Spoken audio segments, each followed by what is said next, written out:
Hi, everyone. I'm Dr. Marlo Payne Thurman. I'm here with the U.S. Autism Association, and we're so happy tonight to be continuing our Approaches to Autism series on the topic of occupational therapy.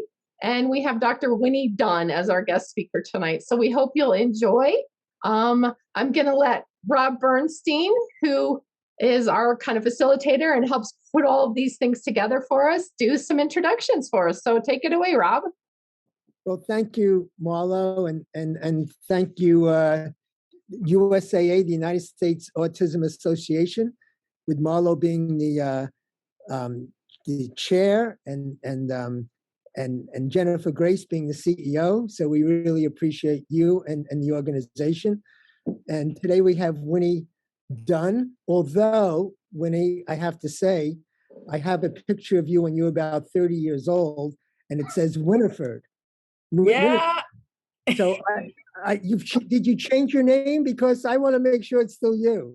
No, I'm, it's funny because this is my birthday month and I'm turning 72. Birthday. So that is way old. And back then, people made you use your formal name. You couldn't use your everyday name. So that's why it says Winifred. Wow. I've always been Winnie. I think that's why Stephen's named Stephen, because that's safe. It's very safe. He can always be Stephen. So exactly. You're a pretty amazing person. You're an occupational therapist. You're world-renowned expert on the sensory experience. Yeah.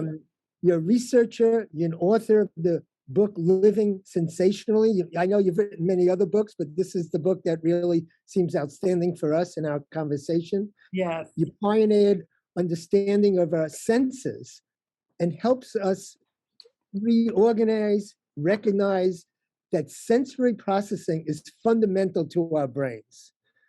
And then you fill us with this hope that inspires us to live sensationally. Right. And one reason we're having you and other people who have different approaches to autism is that personally, I've been around too a long time.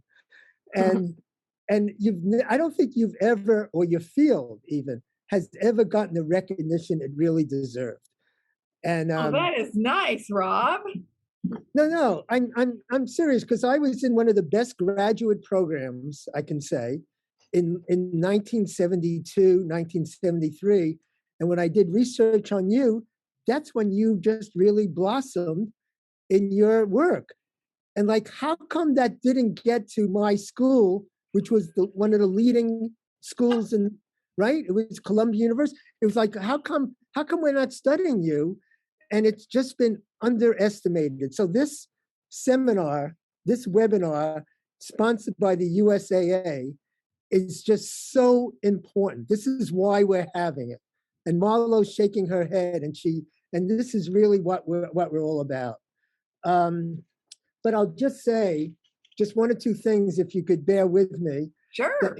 That you've published more than 100 journal articles, book chapters, and books, like I said, Living Sensationally, Understanding Your Senses, which is the full name of the book, I think. And you've been featured in Time magazine and the London Times and Cosmopolitan magazine. Oh, yeah, that was a good one. Which one? Cosmopolitan? Yeah. You could just let us know a little bit about that. If like, I'm sure you were very sophisticated and very professional. Well, I was, but Cosmopolitan is a magazine for young adults who are interested in being very active sexually. So it was an article that this young person was writing about using your senses to make yourself have a better sexual experience with your partner.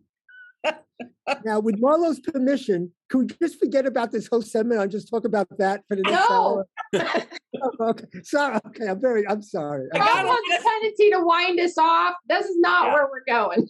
Oh, okay. Oh, thank you, Marlo, for keeping me on the straight path Keep us here. on the straight and narrow here, Rob. He So needs I'm gonna constant correction. I'm gonna brief.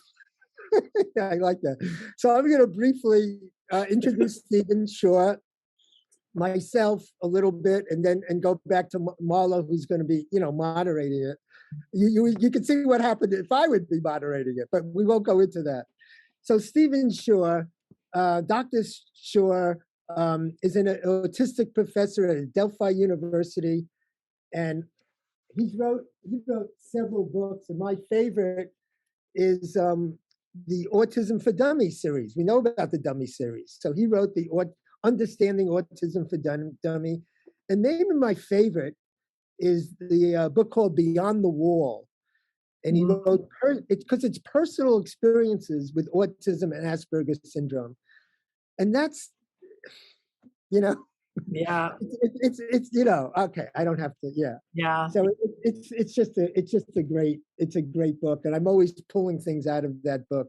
And I'll just say, and both of those books, the forward is by Temple Grandin. As you know, she's one of the big names in the field. And just to introduce myself a little, I see myself as being on the front lines for the last 35 years. What I've been doing is working with kids, adolescents, adults who are on the spectrum. And so I'm talking from my experience. And I have a book, Uniquely Normal, tapping the reservoir of normalcy to treat autism. And the forwards by Temple Grandin. But I'm going to now introduce Marlo and swing it back to her. And like I said, she's the president and board chairman of the United States Autism Association. And we thank Marlo, along with Jennifer Grace, who's the CEO of the USAA, for sponsoring this webinar. So Marlo, Yeah. take it away. Yeah, really happy that we can all be here tonight. And I think we're going to just kind of handle this discussion style, but I want to start by kind of kicking a question out to Dr. Dunn. And it's really, let's go backwards in time for people who don't know a lot about OT. Tell us a little bit about Gene Ayers. Tell us a little bit about where occupational therapy came from, because I think for some of our audience that might be pretty interesting. In other words, we take our kids to OT, but we a lot of times don't have that really deep foundation. Right. So let's take a few minutes and talk about that. Okay, so the profession of occupational therapy is so it's so fun. Here I am in my 70s and I'm still having such a good time being an OT. Our whole purpose is to support people to do the things in their everyday life that they want to do or that they need to do. And so we're always looking at your life. My first step whenever I serve a family or an individual is to ask what they like to do, what their life looks like, what their day looks like, how they handle challenging situations, what's hard and easy, because I want to understand what it's like to live in that life or that family, because our skills are to find ways to make adjustments to make life more satisfying for everybody. So if it's a too noisy place, of helping the family figure out ways to make things quieter for the family member that needs more quiet. And that can be any kinds of adaptations, moving to a different room or having headsets on, or agreeing as a family on different music to play in the background. Just doing an analysis with the family about what's acceptable to them.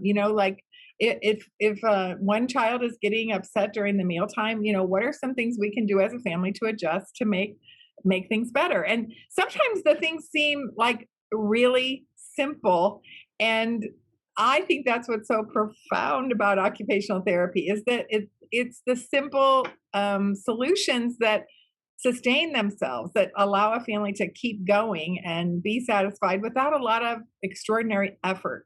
I think the other part for me is being respectful of who that person actually is. And that's where the sensory processing stuff starts to come into play. So Jean Ayres, she was a incredible pioneer. She got a psychology. She's an OT, and she got a degree in psychology because she really wanted to study the children at that time. You know, in the 60s and 70s, children were segregated into separate schools and institutions. And she was observing these children. We were in a process, I think, in our culture where we were saying, you know, maybe some of those kids should be in a better environment than a segregated one. And she was watching them and seeing some of the same behaviors in the kids that had more profound conditions or more profound disabilities with kids that had more mild behaviors, and saying, you know, there's something going on here. You know, we need to pay attention not just to the children with severe conditions, but also the whole spectrum of behaviors that might interfere with learning and having friends and, you know, being a family member. So in her search, in her assessment, she started noticing the children responding differently to how people touch them and what the texture of their clothes were, and the kind of like their spoons and their knives and their forks, and and whether it was noisy or not, and how, you know, what triggered a child to have a difficult time and what supported a child to do okay. And that process of her doing a deep analysis, she created tests for us to examine it. She did a lot of work in the research to sort of validate these ideas, because they were out there. You know, nobody was thinking the way that she was thinking. And so she gets a lot of credit for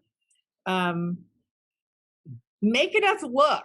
You know, like sometimes ideas are out there, they're available to us, but somebody has to make us look over there, you know? So she pointed out that there were some of these behaviors were related to the reaction to sensory experiences. And that was true before she noticed it, but after she noticed it, we all started paying attention. And I think that her making us focus that direction has really revolutionized how we support families that have a member with autism. Because, you know, self-advocates would say, you know, if you get the sensory environment right, then I can socialize, I can participate, I can get my work done. And I would argue that's true for all of us. It's true for all of us. And one of the things I know that Rob and Stephen and I all believe is that the autistic experience has taught us, the rest of us, to pay attention to that part of our lives too. You know, it's so much part of our humanity. Sometimes we don't pay attention to it. And I would go out, you know, my first research studies were about kids with ADHD, kids with autism, because that was sort of what people were doing back in the 70s and 80s. And I was faced with the fact that I would tell a story about my research about a family that had a child with autism, and somebody would come up at the break and say, my husband does that, you know, my neighbor does that, you know. And I was like, what are we doing only talking about people with conditions that are identifiable? You know, like, this is about our experience with being human beings. You know, it's one of the characteristics. Certainly people with autism have a more intense experience sometimes, but not every person with autism has the same patterns. So I started really thinking about, you know, this idea of OT looking at everyday life and intersecting that with the idea that how we respond to sensation conditions how we brush our teeth. You know, some of us brush our teeth very fast because it's very unpleasant in there, and some of us linger. Some of us find a certain music okay and other music not okay. Some of us find certain clothing okay and others not okay. And it has nothing to do with whether the person has autism or ADHD or a brain injury or anything else. It has to do with who they are as a human being.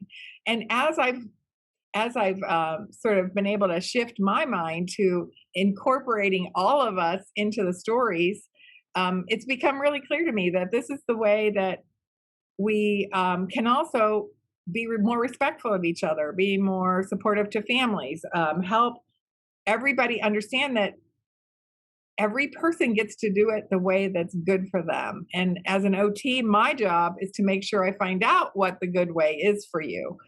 You might not be able to figure it out for yourself, and I have tools to help you figure it out. We can try things, experiment, but at the end of the day, it's not to change who you are. And I believe your sensory experiences are part of your essential self, and they're not to be tampered with.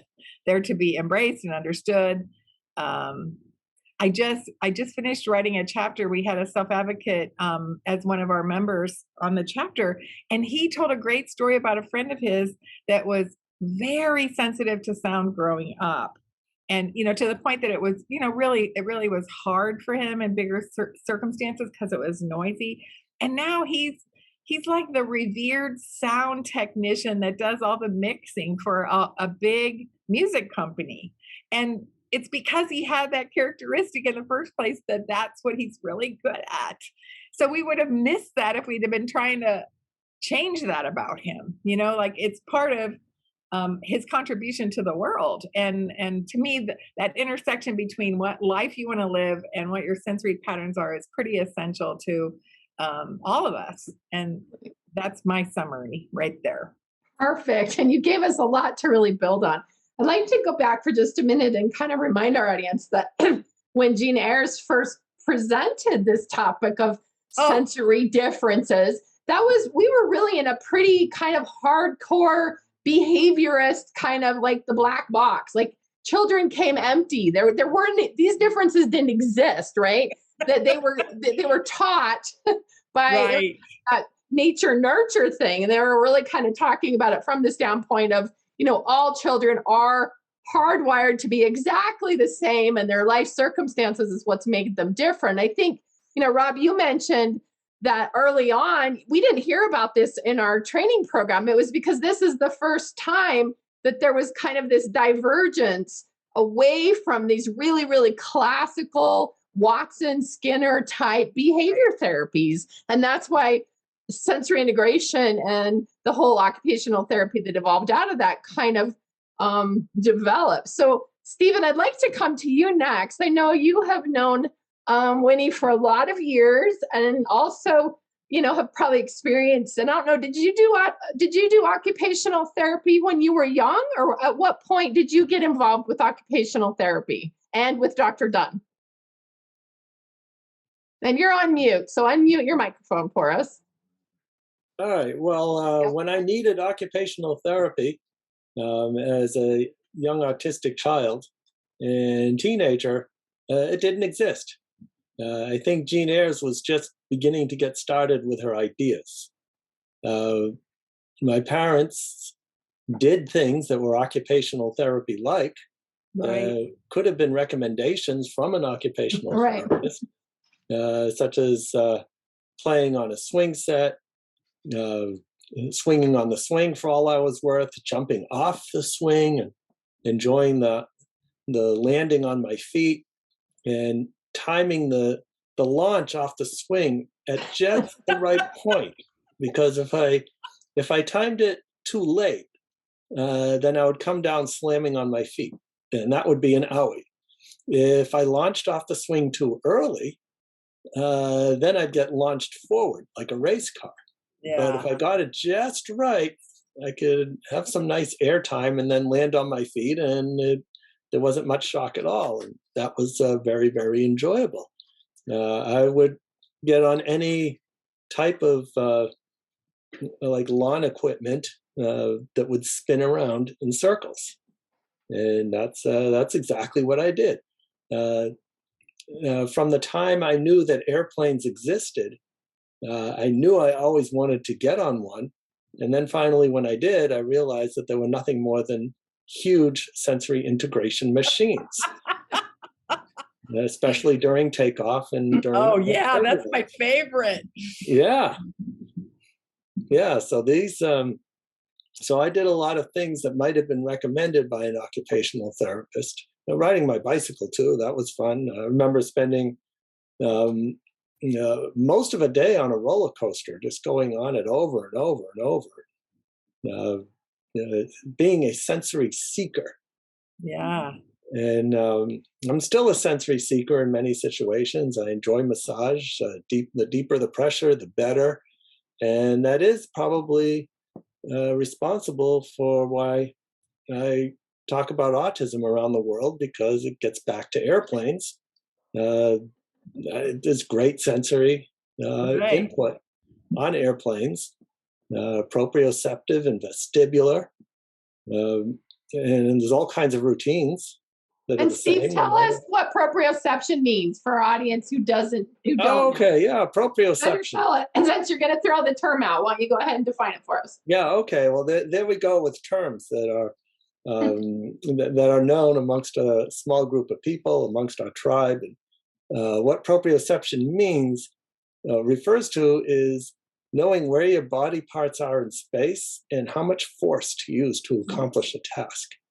So one way to think about proprioception is to reach behind you and touch the back of your chair. So all of you in Zoom land, if you want to reach behind you and touch the back of your chair, and Winnie, thank you very much, and Rob, thank you very much for modeling this for me. You can let go now. You'll find that you just touched your chair. You took for granted you knew where your back ended and where your chair began. And that is body awareness in space. Many of us on the autism spectrum have poor body to environmental awareness, to the extent where some of us may not even know where the back of that chair is. And if you don't know where you are in space, you're not going to get much done. And then there's the other half, which is how much force do you use to accomplish a task? So if I take off my virtual background so that I can hold a pen up, people just take for granted that you know how firmly to hold this writing utensil and how far to move it around so that you can write legibly. But for many of us autistic people, it is difficulties or challenges in these areas that cause us to be penmanship disaster areas. And that's a very nice pen, Robert. Thank you. Show and tell.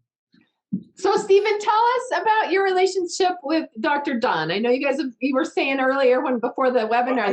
This is 30 years. I mean, tell us about how you guys met and where that relationship has gone. As Steve's talking, if it's possible to change my name, I love Stephen, but I'm just, I know you have the capacity to do it. I just want to throw that out. Well, I don't know that once we're in the webinar, I have the capacity to do it. Anyway. We know who you are, Rob. Just tell people to put a little Post-it note over that one and call it Rob. Go ahead. I'll work. All right, and we love you too, Robert. Yes, I'll work on it, but I don't know that once we're in the webinar, I have that capacity. I might have to change my name. That'd be all right. Yeah, that's so all. Let's go ahead and let Stephen tell us about how he met Dr. Dunn. Oh, well, it was in a galaxy far, far away. I believe at a conference. Yeah. And meeting Winnie through our partner in crime, colleague, Dr. Christy Patton. And I think that's where we met. I don't know if Christy was there the very first time, but it was, I was so thrilled because a lot of times at conferences, like-minded people don't get invited to the same conference, like they'll only have one person with our ideas, Right. So I was thrilled that Stephen was there because we could reiterate what each other was saying, and it made the message more powerful, and he told some hilarious stories about the woman that's now his wife, and it really punctuated, at least for me, Stephen, like that we can be therapeutic and be in our everyday lives at the same time, which is what OT is, so that's you illustrated that in your talk, and I think that's how that was my experience with us bonding with each other. and that's what attracts me to OTs, because it's living life. Right. and it helps you do things better. And people tend to be attracted to the input that's provided by occupational therapy strategies. Mm-hmm. So if you have a child who's just eyeing and dying to sit on that swing and swing, they probably need that input. A Right. child who's begging you to roll you up in a mat as tightly as you can, they're begging for that deep pressure input. So OT tends towards to doing things that the person likes, and it tends to be fun. Well, and I think the other thing is, Stephen, like sometimes families like the rolling up, like rolling up in a blanket or a rug or something, that might be really taxing to the parents with other children. So I think one of the values of OT is that I could listen to a family and say, well, let's think of some other ways for him to get that input. It might be wearing Right. really tight lycra clothing, so he gets that pressure on his skin while he's walking around and playing. It could be, putting his own mattress on top of himself, like thinking that he's building a fort, like you can listen to the family story and find all the times when that child can get that input throughout the day so that it matches. The family's not stopping their life to go do that thing. I think that's the part that makes it so fun for me. So I'd like to kind of pick up where Stephen went with, OT didn't exist when he was a kid, right? So out of need and out of seeking, he actually sought a lot of these things out. And obviously his parents were aware, and there's some common sense to OT, right? In other words, it's this looking and what is the child doing and what does the child need and what does this tell us? And I think that kind of dovetails real nicely into you, Rob, because some of the work you do is so based on just understanding, kind of recognizing what kids need and figuring out how to meet those needs. So I'd like you to take just a minute and tell our audience a little bit about your work and how you kind of become aware of those needs, or how your observational skills kind of help you figure out what a child needs. And while you're not an occupational therapist, you're still doing a lot of those common sense things. I'll be happy to do that. I'm going to tell you something I've never told anybody about myself and my work, and I think it's critical.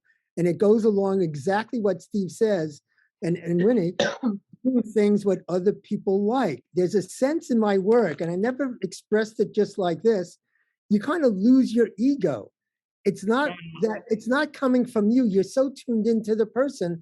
And a great analogy I can give in terms of sensory is that I, as a, Rob Bernstein, I don't understand how somebody cannot like chocolate.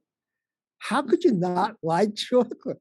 Well, I'm sorry. There are people out there who don't like chocolate. I have to be sensitive and aware and do what they may want or like, or in terms of sensory experiences. And we all come with this ego of like, I know what you like.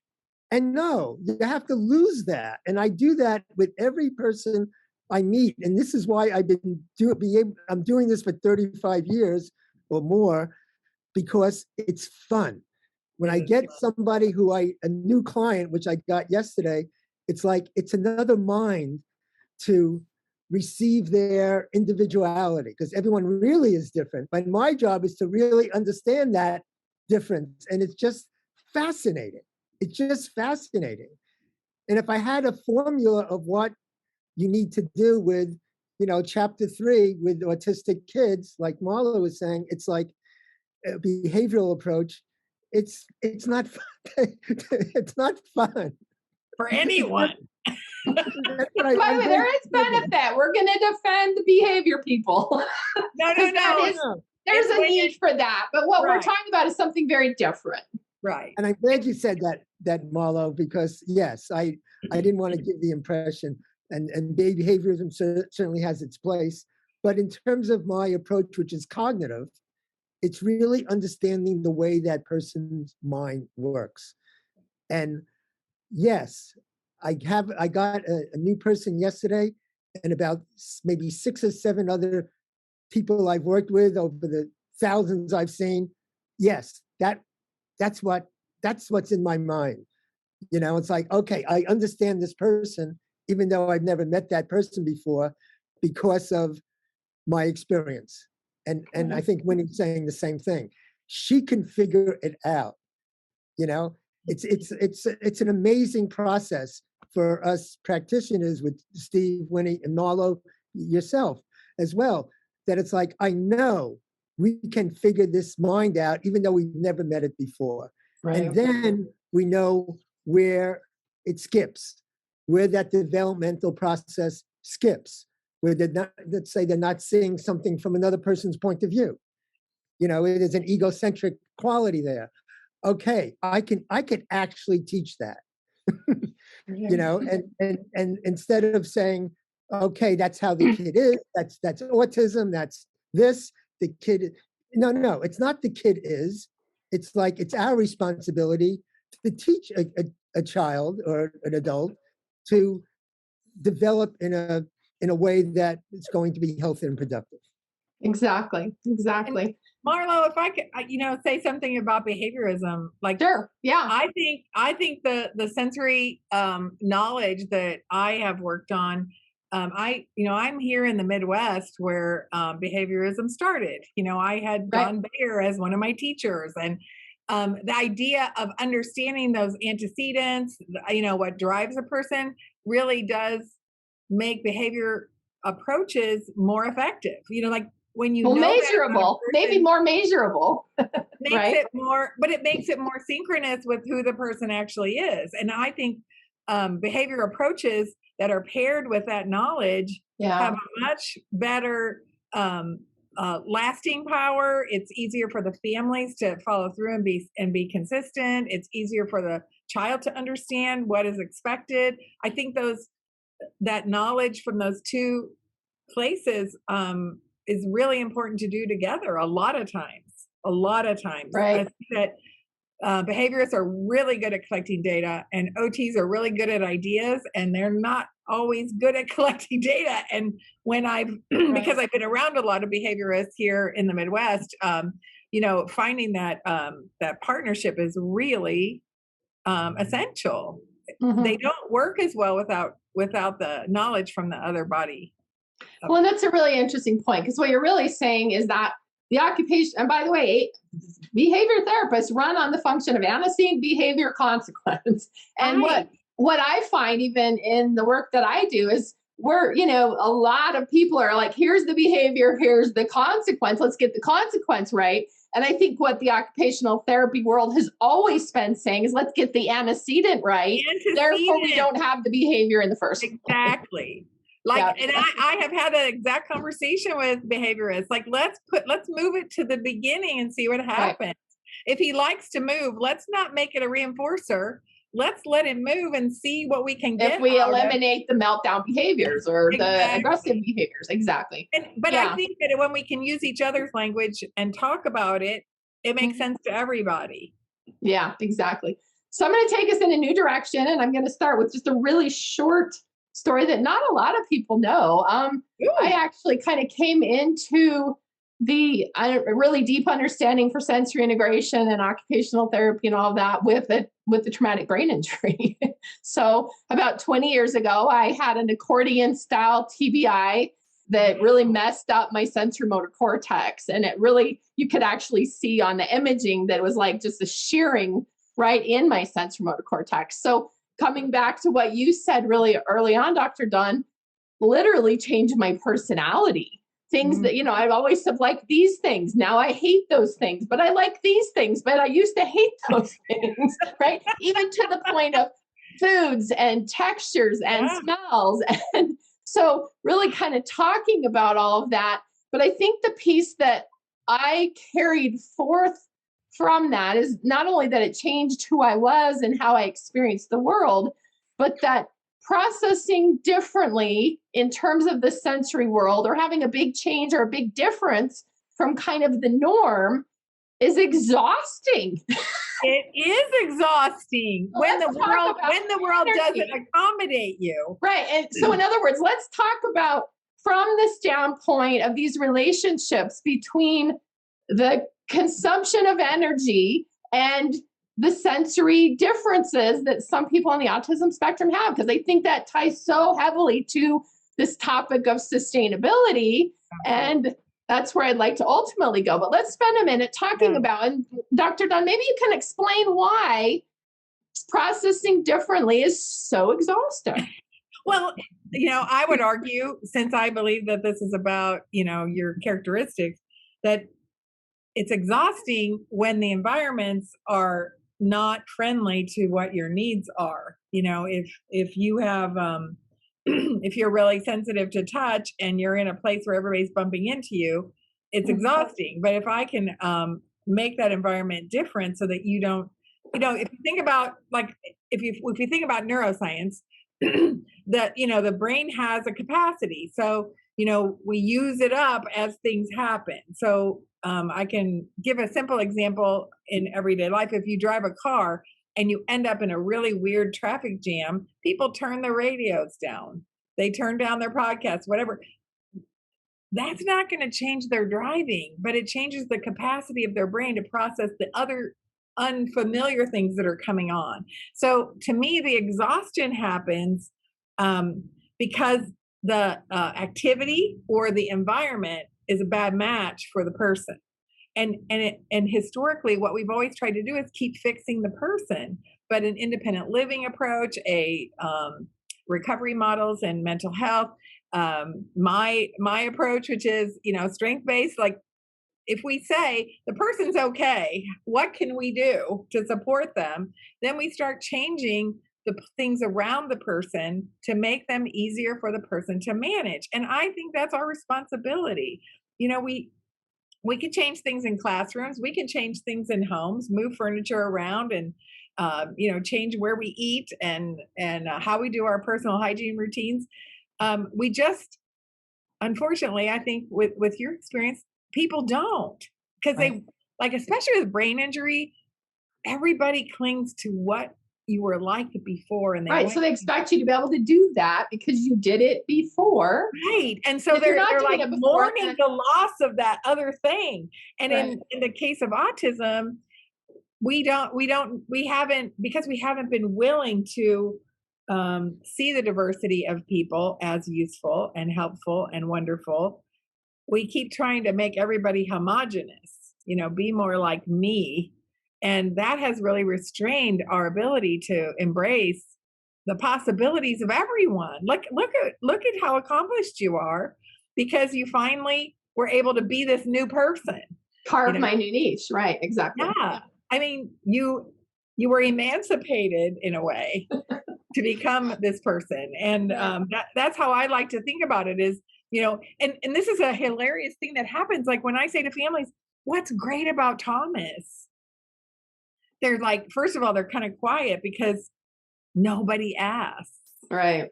Everybody assumes, well, Thomas is a pain because he has autism and, But if you say, what do you love about Thomas? People say things like, he is hilarious. Like, he is the funniest kid I've ever met. And, and they go on and on about, he takes everything literally. And we think that's so funny. It makes us really be careful about what we say, because we know that Thomas is going to tell us exactly what we meant, So realizing that that's good that Thomas is like that, instead of trying to make Thomas not be Thomas anymore.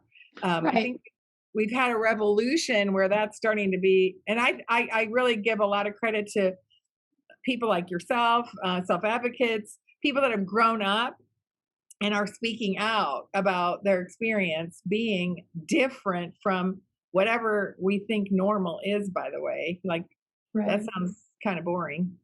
But so before I go on, let me have you tell us one more thing, because it sounds like, OT is more than just modifying the environment, right? In other words, that we're actually doing some supports and therapy for the individual to be able to adapt to the environment as well. So can you talk about those two separate sides for us? Sometimes you have to really experiment a little bit, because some of a person's characteristics are hard edges. like at the beginning, if you're sensitive to sound, you might be sensitive to all sound. And we don't really know if you're going to have an adaptation to certain sounds. We also don't know if you're interested in sounds, like if you're interested in music or, places where there is sound, like a baseball game or something like that, because your interest in something can mediate your sensory thresholds. If you really, really, really love baseball, your cognition is going to be able to help you manage the sound part. Like you'll get up and go out from your seat, to manage it. You'll find strategies to manage it. So we have to experiment sometimes. And I worry sometimes that we spend too much time trying to change it and fix it, and not enough time exploring under what conditions is it okay. Like, when are you motivated enough? If you really love a band, you're going to go to that concert, but you might go like right when they're starting, so you don't have the crowds. You might get a ticket right in the front row so that you don't get bumped by people. You might sit there until everybody's gone so you don't get bumped on the way out. Like you find ways to go to concert that are different than the way Stephen might as a seeker, who's like, yeah, let's get in there and dance the whole time, So we have that variability that we have to ask ourselves, what inside that variability, what's acceptable to that person, and how much energy are they willing to use, and where can the energy come from if they want to go to the concert? Probably can't do that at the end of a long day of work. Yeah, take a half day off and take a nap, and then go to bed right after the concert. A seeker's going to be, playing the music and going out dancing, but they both went to the concert, but it's on their own terms. And that's the experimentation that I would do as an OT, is to find if it's high interest, if it's a high interest activity, a person's tolerance for a range of sensory inputs is different than if it's a low interest activity. Right. That's great. But I could jump in. Mom. Yeah, jump in, Stephen. Or jump in, Rob.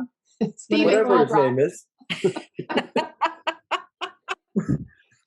What I find really interesting about that is that we talk about friendship, and you'll have a different take on. You mentioned friendship. I want your take on friendship with the sensory motor or whatever, But this is a need.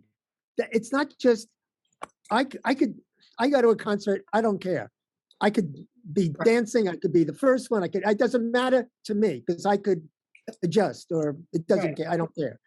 But we're talking about a need. That person really, in order to be successful, in order to enjoy the normalization, if you want to call it, of going to a concert, there's no choice. They have to be the first one, the last one to leave. Or they have to be dancing. When you combine that with a friend, boy, now that friend has to get it. And Marlo's asking about my work about 3 or 4 times a week now. I'm combining my clients with other people. I'm matching them up, right? It's almost like an art. But that becomes, wow. We can't control the other person or the potential friend, but that's critical. If we could facilitate that, if we could get that person, it could be a teacher, it could be a camp director, it could be, a neighbor, but that becomes quality of life. And I don't know if you have a comment on that, or maybe Steve has a personal story about that, but to satisfy somebody's need, or somebody needs to get it. Right. And being understood is actually 80% of making it work, right? So and I'll add one word to that: understood or respect. Exactly. And it's respect. It is respect for the individual and their needs. There's no question. Stephen, I want to take you off on a little bit different direction. I know you talked about I'm a sensory seeker. We have sensory avoiders, and it's helpful to understand that no person is all one or the other. Yes. So in other words, it's not like I am a seeker and I seek all things. That means sounds and smells and tastes and textures and all of that. I want all of it because I could be really, really sensitive to sound, but still be a strong visual seeker, a strong kinesthetic thinker. So, Stephen, I'd like you to talk to us from the autism perspective about kind of the range that those sensory differences can take in autism, if you would. Yeah, I certainly can. And you're right. Some sensations I seek, other sensations I avoid. Uh, that's part of the reason I wear this hat. Many of you think this is a fashion statement. I was just going to say that. It is a fashion Steven's statement. talking about roller coasters, but he's wearing a hat. That's right. And it's always good to support your university whenever possible. At the same time, really, it's an accommodation. Right. Because for me, being under recessed lighting fixtures in the ceiling, like one that might be above Winnie's head, I'm not sure, it's hard to say, it looks like Robert's got one too, is probably like looking into a spotlight for most other people. So here is the accommodation. And Winnie, when you talked about tight clothing as a possible way of getting proprioceptive input, deep input, I'm the other way. I cannot tolerate tight clothing, which is why my clothing is always 2 or 3 sizes too big.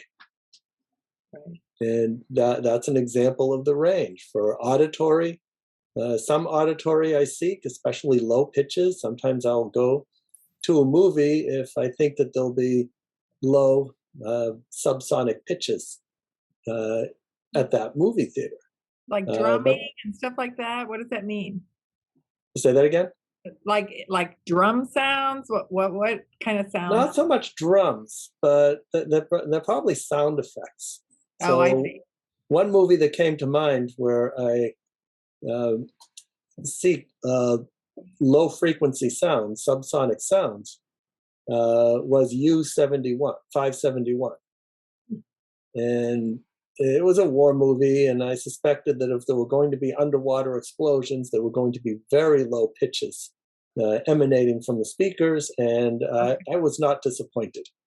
I don't remember too much about the movie, other than it being about submarines, but I do remember enjoying the low pitches. And that's a great example, Stephen, of like, I couldn't, as an OT, I wouldn't think of that in a million years. That's why I have to ask you questions about what you like so that I can help, find those things, that's a great example. I would never have that in my toolbox, look for low pitch movies, but you have now given me that idea. So I know to think about that on other activities that you and I might encounter together. Yeah, well, use that idea and wear it out. Whereas at the same time, there are certain other pitches and types of pitches which are hard to tolerate, such as a TV that's on loud. I listen to television and radio and other auditory things at a very low volume, too low for most other people. Do you use earphones or earbuds, or are they too? Well, that's another sense of that. There's another example of competing sensory violations. Yeah. Sure, wear earbuds, wear earplugs, but that's a tactile violation. That's what I was thinking. Sticking something in the ears. Yeah. But those are like little nuances that people don't think about. They just think, well, just put some headsets on, or just put, just do this, just do that. Right. And yeah. The person themselves has that sense of the gritty detail of what's acceptable. Like you're telling really perfect stories about those little changes that make all the difference. Yeah, exactly. Yeah. So I always think about this idea that the sensory system is almost like on a pendulum, right? And by the way, this is where it gets into Rob and I's profession, and it starts looking like mental health is when a person is doing a lot of, avoidance and withdrawal and shutting down, as opposed to when they're seeking.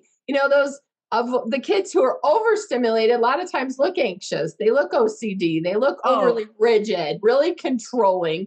Whereas the seekers sometimes look pretty ADD, pretty hyperkinetic in terms of their activities. So I think it's helpful to recognize that you get too far out on the pendulum and it starts looking pretty atypical in the classroom and maybe dysfunctional in ways that makes it so it's hard for you to, be in a classroom or be in another setting where other people are.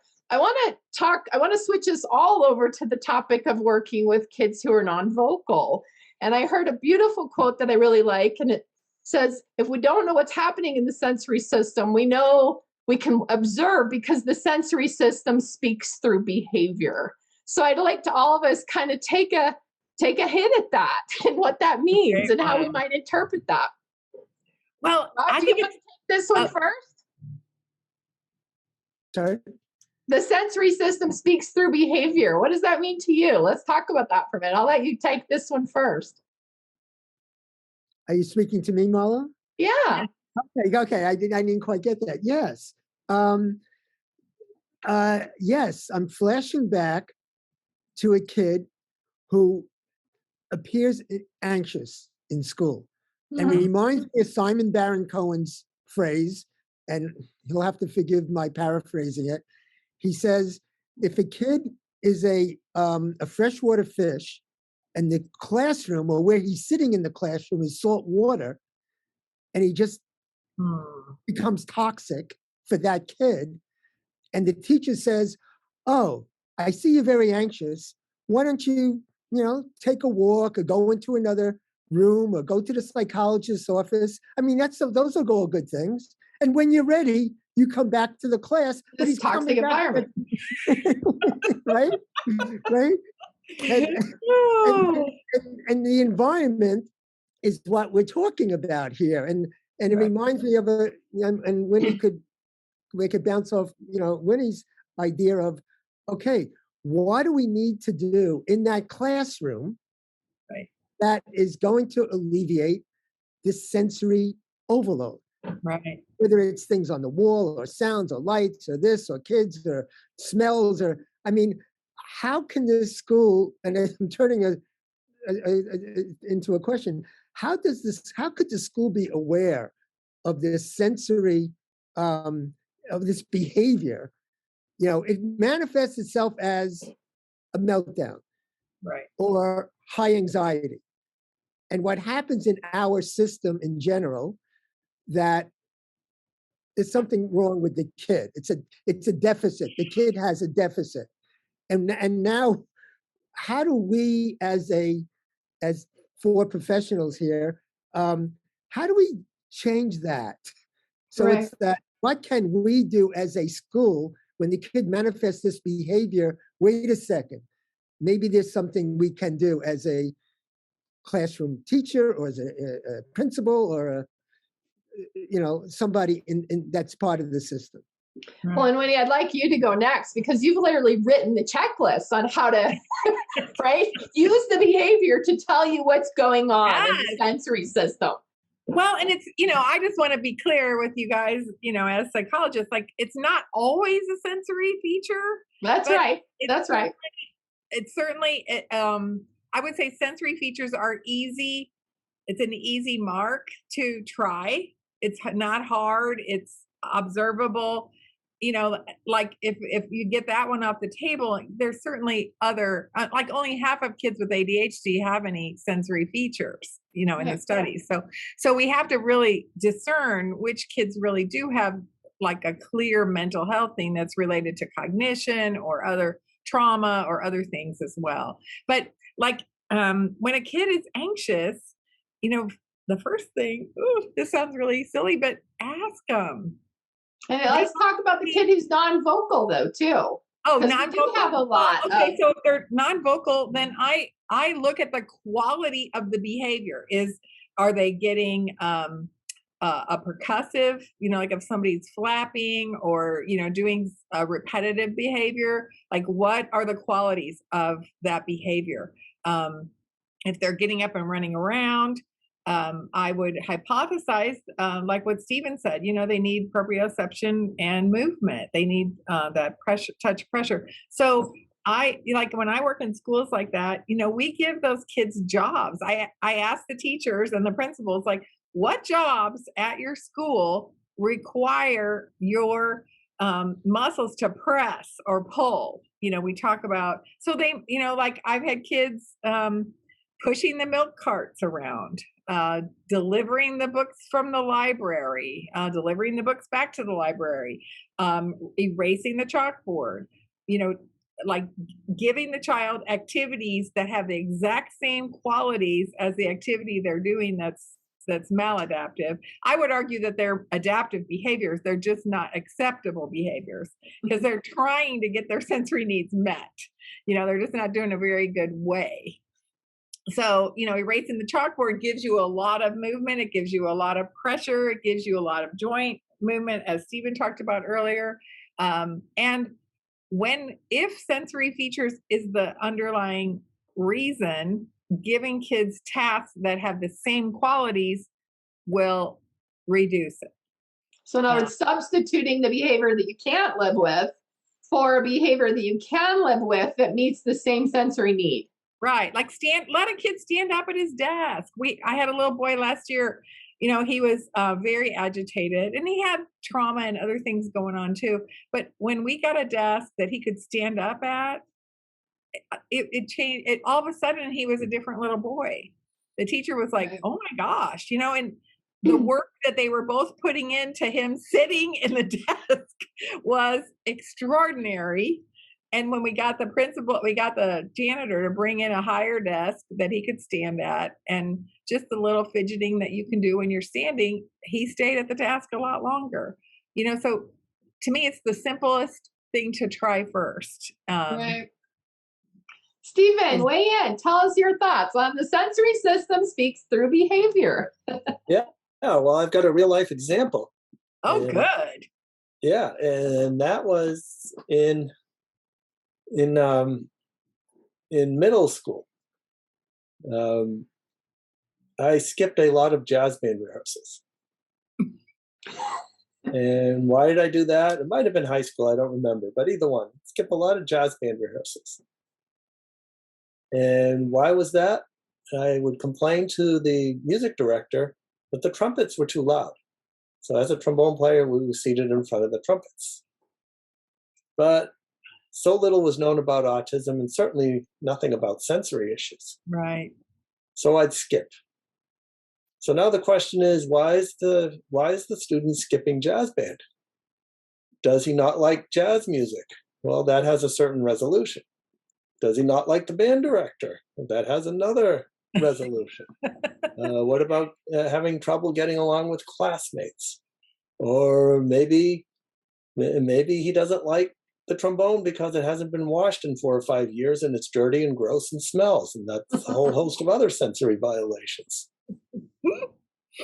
Well, one day, like any good autistic student, Aspergerish student would do, I marched into the band director's office with a set of alternate seating charts.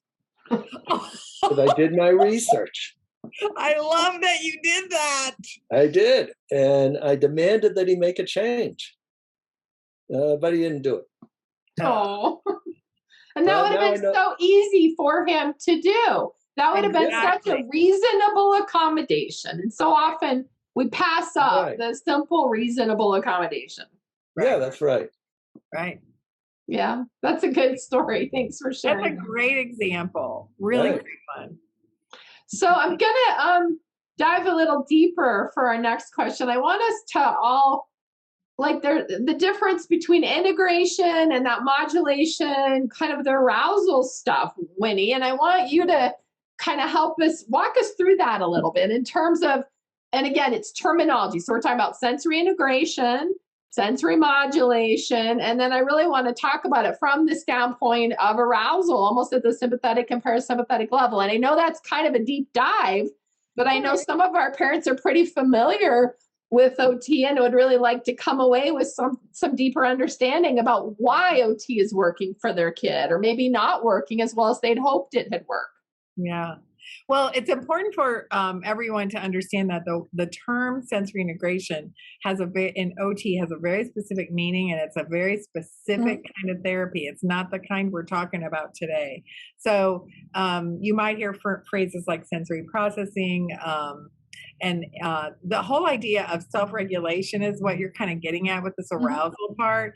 And it's important to understand that arousal is a really primitive response in the brain. And it is simply the brain, the body sending signals up that make the brain notice. And it's a general message. Pay attention, notice this.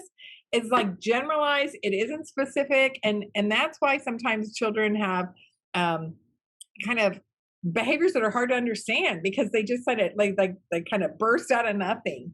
And that's because the arousal system is really primitive and it doesn't have any specificity. So a lot of the things that we're talking about with our examples are trying to use the more organized, the more advanced part of the nervous system, which for example, kind of frontal lobe stuff. Yeah, like if I touch your hand or the back of your hand or your chest or your cheeks, like it's a very specific place in your brain that information goes, and it makes a little map of where everything is. And so when you get information like that, it's really specific, and so your brain has a plan for how to use that information. So part of the thing for families to understand is that when the child has this generalized arousal, like they like burst into a meltdown, and they don't see any reason for it. It's because something has triggered that arousal mechanism. So it's arousal gets triggered by unexpected input.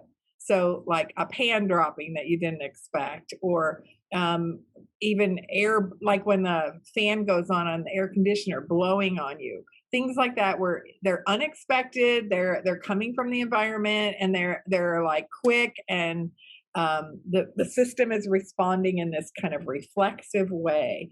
And if we see what it is, if we look around the environment, we can turn the fan off. We can, do things to change that. But most families want to get beyond that part and have like the specificity of, he likes this much pressure. He likes me to hug him this amount. Kind of that coming to know each other. If I could use a simple example, I have a cat who's has these really low sensory thresholds, like you're talking about. And when he was young, he was doing this arousal thing all the time. Well, he and I have come to understand how much pressure I need to put on his body for him to feel okay. And so now he knows cognitively that I know how to do it, so he isn't afraid at my approach. But at the beginning, he was afraid of everything's approach. So part of what, in terms of regulation with families is trying to find those just right amounts, just right amount of each kind of sensory input. Like Stephen talked about earlier, just the right amount of jumping and just the right amount, like go jump, for a while before we have dinner so that you can have dinner with the family, like that sort of getting in sync with each other, if you will. I want to point out before we run out of time, also related to regulation, is that parents have regulation too. Right. We all do. If you're an avoiding parent, if you have low sensory thresholds yourself, it's really hard to manage some of the behaviors, like Stephen wanting to jump and swing and do all that might be a lot for a parent too. So finding ways to talk to your child about, Stephen, I know you need to run and jump and swing right now, and I need a little bit of quiet. So let's do that for 5 minutes so I can have a little quiet, because that's what I need, and you can have that, where there's not a judgment about it. There's not the, Stephen, you stop, please stop, because that's the unregulated parent coming out, isn't it? So finding those ways to first get rid of whatever it is that creates that arousal trigger, but then having a dance together to find out what the just right amount of each thing is for both of you. And in a way, that's what we're all shooting for, is finding that sweet spot in the middle, right? Where we're not overstimulated, but we're getting enough information to be interested and engaged and part of our world, part of the world around us. So Stephen and Rob, would you like to weigh in on any of what Dr. Dunn has said? I'll jump in first because it's relevant to what you just said. And that is, wouldn't it be the goal for the person to regulate himself or herself? Sure. You know, the pen drops. Well, this is going to happen anywhere, anytime. The parents aren't going to be around. You can't inform every teacher. And, you know, so the question is, how would a child anticipate the unexpected and know how to deal with those situations? Mm-hmm. Mm-hmm. Right. Stephen, what would you like to add I on this? was guessing that Stephen had something to say about that. Yeah, I I did. think so too. Yeah, he was shaking his head. Mm-hmm. Yeah, and it has to do with co-regulation and being able to co-regulate, as well as understanding your own sensory needs and your own regulatory needs. And sometimes it is the parent who needs to take a break and get away from it for a while and then come back. There's a scene in the movie Temple Grandin where her mother is teaching young Temple, to say the word cat. And she's breaking it up into its phonetic pieces, cat. And but Temple is more interested in the tinkling of the chandelier, the glass in the chandelier. And her mother is just not able to get her attention. And the mother gets very, very frustrated. And that scene ends with the mother saying, I think mommy needs her 5-minute break. Yeah. Yeah, that's a good one. You know, Stephen, you're making me think of a story from one of my students' research projects. He was serving families with young children with autism, and we put a GoPro camera on the child's chest, and he went on outings with the kids, filming what they actually saw on the outing, because the families would complain about, you know, they want to be able to say, how was your day, what'd you do, you know, and the kids, I mean, all kids, of course, say nothing when their parents are asking. So that way, what we were trying to do is give the family, the parent and the child, a cue about what actually happened. And then they would have that to talk about. You know, it would remind the child what the child saw, and it would give the parent an idea about what to ask. So this one kid, he liked walking in this glass walkway we have here in town. And when at one point in the glass walkway, you can see a fountain that's like dancing water. So that comes up, and the mom is trying to talk to him about the dancing water. And he keeps saying, zig, zig, zig, zig, zig, zag, zag, zig, zig, zag. And we're watching the parent and the child on one video, but then we see the video, and what we realize is he's talking about the bricks. And the mom had this total breakthrough of like all the times that she thought he was being off task or in another world, when in fact, in that moment, she realized he had something to say. He didn't have very many words, but because we had that video, she was able to see that he was trying to recruit her to talk. You know, when we talk sometimes about inability to recruit, he was trying to recruit her. And if we hadn't had the video, we wouldn't have known that, you know, like, and it made her it changed her whole way of watching what he was looking at or watching what he was doing when he was saying things that didn't make sense to her. And I thought that was such a great moment to have that insight that, oh, he's not disengaged from me. He's trying to recruit. He's trying to get me to talk to him. Wasn't that so wonderful? Yeah. That is wonderful. And noticing something that mom is completely not really noticing at all. Right. Yeah. Right. But it was a good insight for Keenan and I too, because, you know, it makes us realize that we have to take a moment to look around, you know, like, what is this child telling us about? Instead of assuming that because we don't understand, they're not disengaged from us. And that isn't always true, I don't think. Yeah. And when he does, go ahead, Rob. I call those missed opportunities. Yes. Yeah, exactly. And I Yeah. have videos of those exact things, where the kid says, "Ah," and he's saying down, get the balloon down. The parent didn't do it. It's a miss. Right. But when I say missed opportunity, I always say there'll be another opportunity 10 minutes later. Right. Just assume that the kid is actually saying something relevant and is asking you to respond. Right. Right. And that presumption that there is something going on, that isn't just this random sound out of the kid's mouth, that there is something meaningful there, gives us a different lens to observe from. Yeah. Yeah. And if that's the only thing viewers get out of our seminar, to me, that would be awesome. Yeah, just to observe and really be in tune. You know, that I think that's where OT really shines, is in the observation skills and in the observation of figuring out, okay, what is that like? And I remember after my accident, I actually was trained to go into these classrooms, and it was behavior disorder classrooms, and I was working with all these kids, and I started really observing the behaviors, like the kid who had the wrists, had stuff wrapped around their wrists, or the kids who are walking on their tippy toes.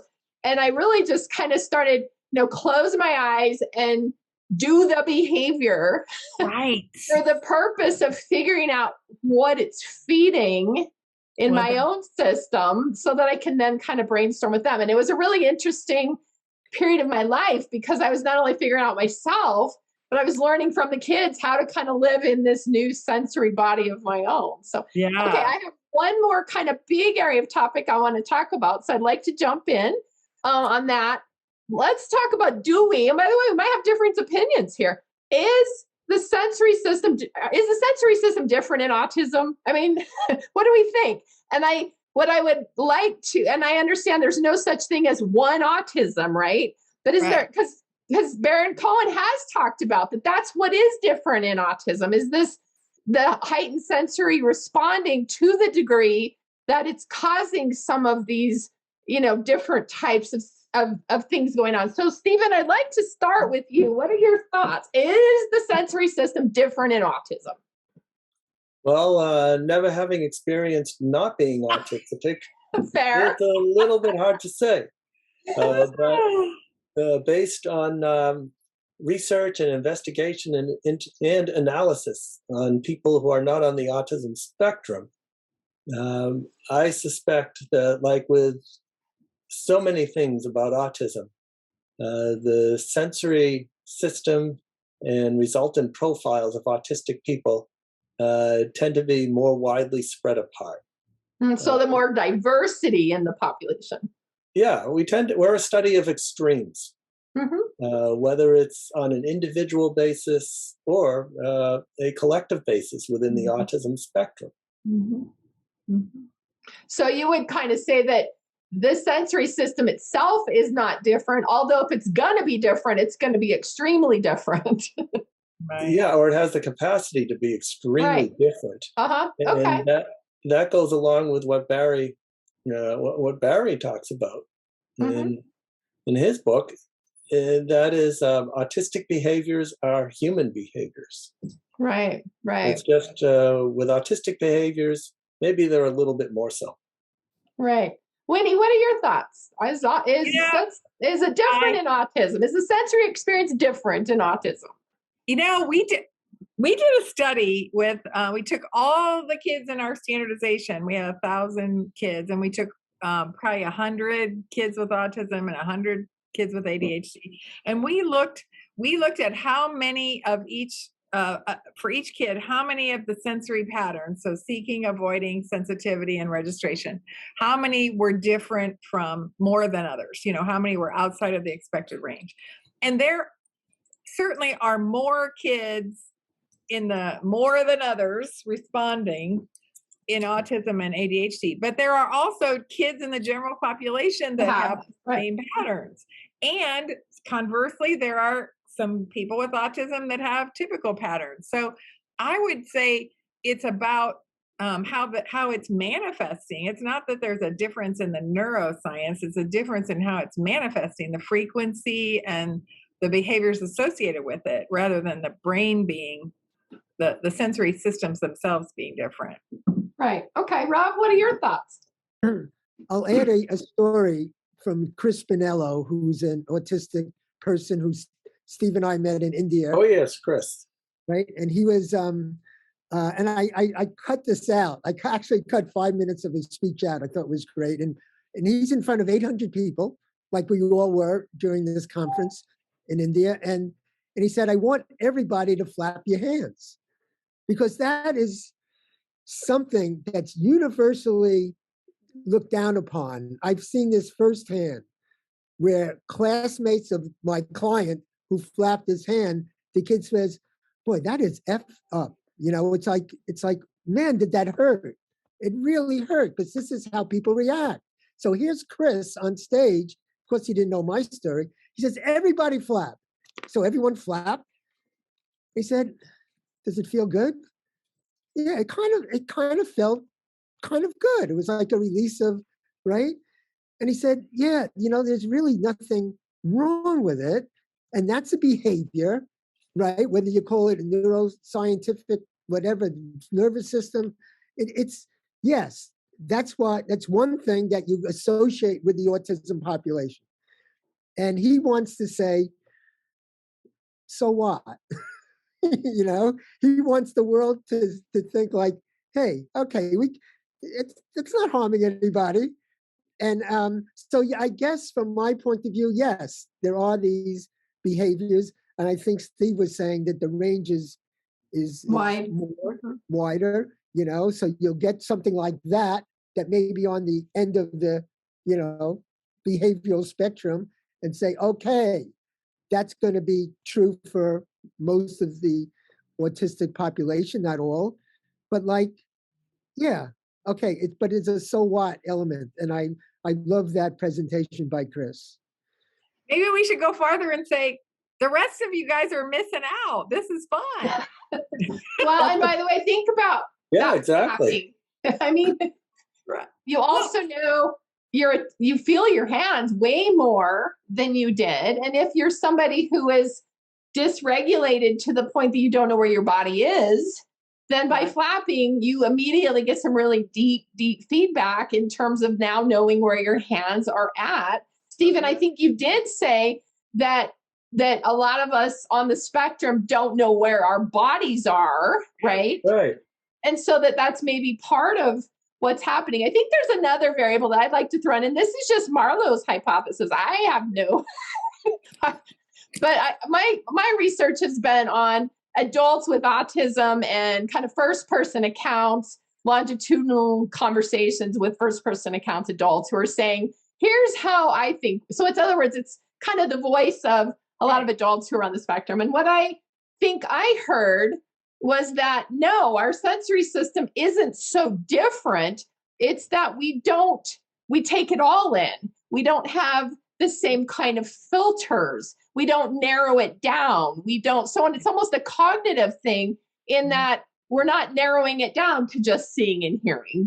So all the time I'm taking in all the sensory information, and therefore it takes a lot more energy to filter that information. And certain things become interesting where certain things become annoying, but the sensory system may not be that different, but the ability to kind of filter and narrow down might be related to something in the cognitive difference that we see that is really a strength in autism, which is the ability to take in and experience kind of a multi-sensory thing and kind of remember that. And not all of us do that. Not all of us remember the full sensory experience of being at the airport yesterday. Yeah. You know, there's some neuroscience research that shows that exact thing, that people with autism don't prune or make those narrower paths as fast as other people do. And that's exactly, and maybe hold on to them. And it may not be a deficit, by the way. It may be a true strength. No. It's just, it's just that there's more, they're holding on to more instead of filtering it out quickly. Yeah, Stephen, what are your thoughts about that? And like I said, this isn't a theory according to Marlowe. I've heard this kind of over and over again as I've asked these questions. to adults with autism. What are your thoughts about that? And again, there is no one autism. We get that. But Right. do you feel like there are some possible differences there? Do you feel like your sensory experience, that you hold on to more information around you? Yeah, I think so. I think so too. Yeah, research suggests that most people's brains filter out about 75% Right. of what's in the environment. And it's that sensory filter that can be different. It may be gated, which means certain frequencies or certain sensations come in more strongly or even less strongly, Right. or Right. weaker than in other people. Or it may be that the entire level It's is shut off. higher. So we're getting 50% or maybe even Right. 100%. Huh, that's interesting. Yeah.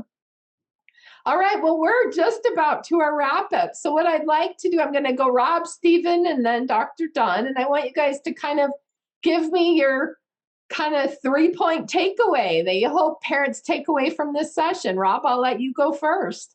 I'll start with a comment and then I'll put in a period on the whole thing. And that is circling back to what Winnie was saying about a child in the classroom.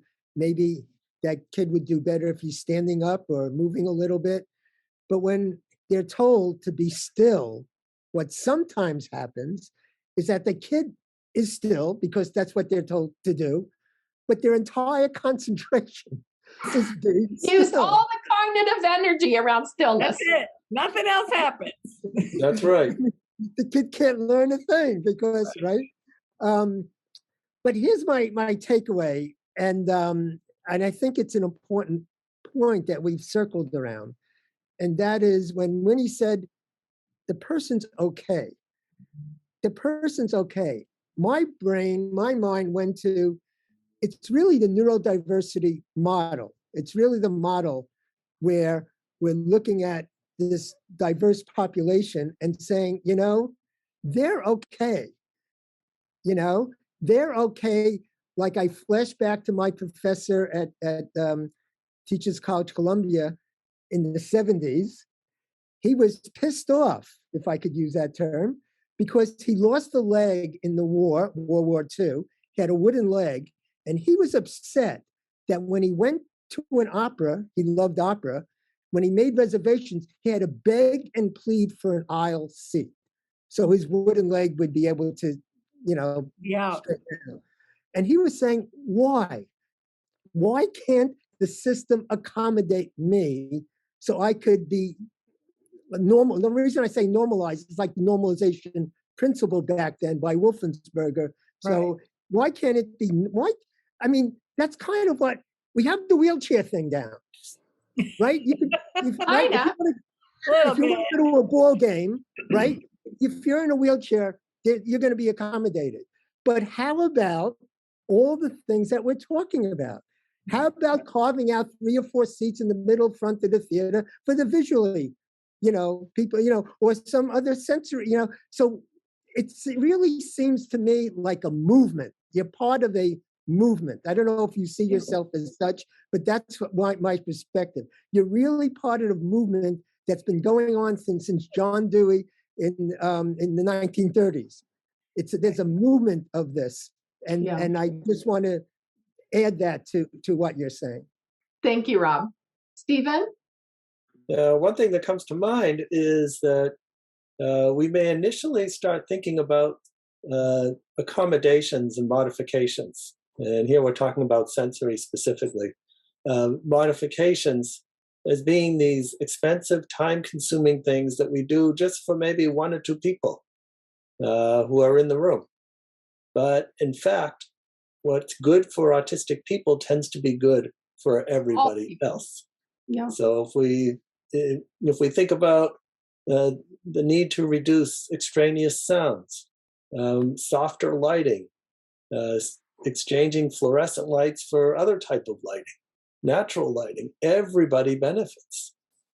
And that reminds me of, I haven't seen this in a while, but there were some hotels that made a big deal about advertising hypoallergenic rooms that had hardwood floors cleaned with organic cleaning products, high thread count, something or other, this, that, quiet floor. And my thought was, well, wouldn't everybody want that room? Absolutely. Good point, Stephen. Thank you. Dr. Sure. Dunn, wrap us up. Everybody out there is perfect just as they are. And if you have an OT that's trying to fix something about you, then get a different OT. The world has the capacity to accommodate and flourish with all of us. And I think sensory features is one easy way that we can feel like parents can feel more competent because they understand what their child needs, and adults can feel like they're in charge of their life instead of it feeling like they're getting bowled over by it. So, get a good helper that is willing to have that journey of discovery with you. Thank you. You guys were all wonderful. I really appreciated enjoying this talk. This was a great conversation for our audience. Thank you for joining us tonight. Again, you're with the U.S. Autism Association on approaches to autism, occupational therapy with Dr. Winnie Dunn. And it's been a true pleasure to have you with us, Dr. Dunn. So thank you so much for your time tonight. And so great. we want to thank everybody in the audience who was out there and contributing and participating. And we appreciate all of your questions and comments and things that kind of contribute to this topic as well. So thank you so much. And I wish everybody a great evening. Thanks. And you too. Great to see you all.